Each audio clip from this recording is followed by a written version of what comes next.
What's up? Welcome back. I'm on it this week. Episode 49 of the N.y.a show. Glad to have everybody back here tuning in with me. I hope y'all had some lovely weeks. I took a lot of time today to catch up on my fam, my favorite people catch up on y'all shows. So, I hope y'all check out this new show I got here. I got a couple more things lined up that I need to do too, but I'm 100% happy. I'm hoping that y'all are happy too. It's been a tough week, but every week be a tough week. So I'm just trying to make the best out of tonight. So I want to go ahead and throw this topic on y'all. I'm not going to stay here too long. It's just good.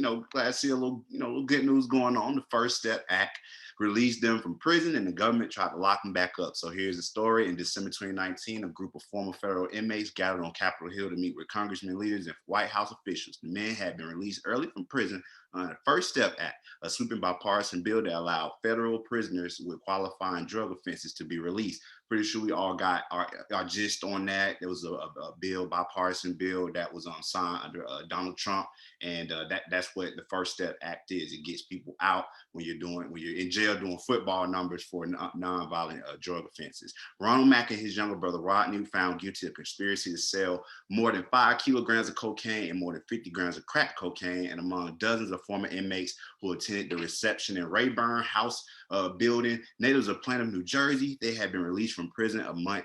They had been released from prison a month earlier, but as the men settled into the panel discussion on government oversight, their phones rang. Their lawyers were notifying them that the attorney's office of New Jersey had appealed their release. They could be sent back to prison. So at the same time they were released under this act, the prosecutors were able to appeal that and say that they didn't necessarily qualify for this. And these men had to live with that feeling of like, I'm out, but I can go back to jail any day because I don't know if these people are going to keep pursuing me to put me back in prison. More than 3,000 federal inmates have been released under the First Step Act since it was signed by Donald Trump 2018. But prosecutors have sought to reincarcerate a handful of offenders, like I said, saying that they did not qualify. Rodney and Ronald Mack were among the dozens that were faced with this prospect to return back to prison. The brothers were sentenced to life in 2002, convicted of selling 16 million worth of cocaine and crack between 1994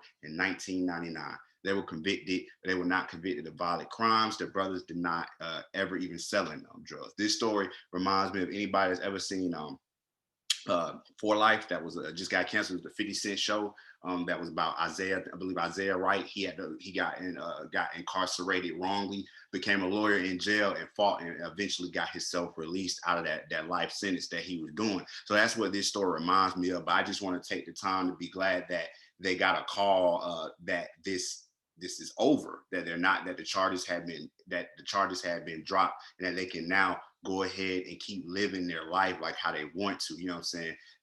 During the appeal, him and his brother talked on the phone all the time to stay up in contact with what was going on with their case. But last week, the Department of Justice announced that it was dropping the appeal. They declined to give any other questions of why they dropped it and things like that. But now Ronald Mack, he can now live his life with a little bit more peace. You know what I'm saying? He don't have to worry about getting a call that's saying that you gotta go back, or the police being outside the door saying, hey, it's time to go on back to prison. So I'm glad the First Step Act, which is something we don't talk about too often, the First Step Act, and I'm glad that I can share some good news related to these brothers, because at the end of the day, nobody wants to sit in prison for their whole life, especially not when so many of these things are illegal. We know the era that it happened in and things of that nature. So salute everybody involved with the First Step Act in order to help get brothers like these, up out of prison. So little positive news here. Everybody let me know how you feel about it. Look into this story more yourself, because I didn't read the full story, but it's the N.y.a show, and I wanted to bring some good news, something that you could take with you and you could share and let people know about it more. So once again, share me, shout me out, repost the shows, and I appreciate y'all always. It's the N.y.a show, episode number 49. So appreciate everybody who's been with me since 49. And of course, y'all, I love y'all to death. So at the end of the day, it's the N.y.a show. See y'all next week.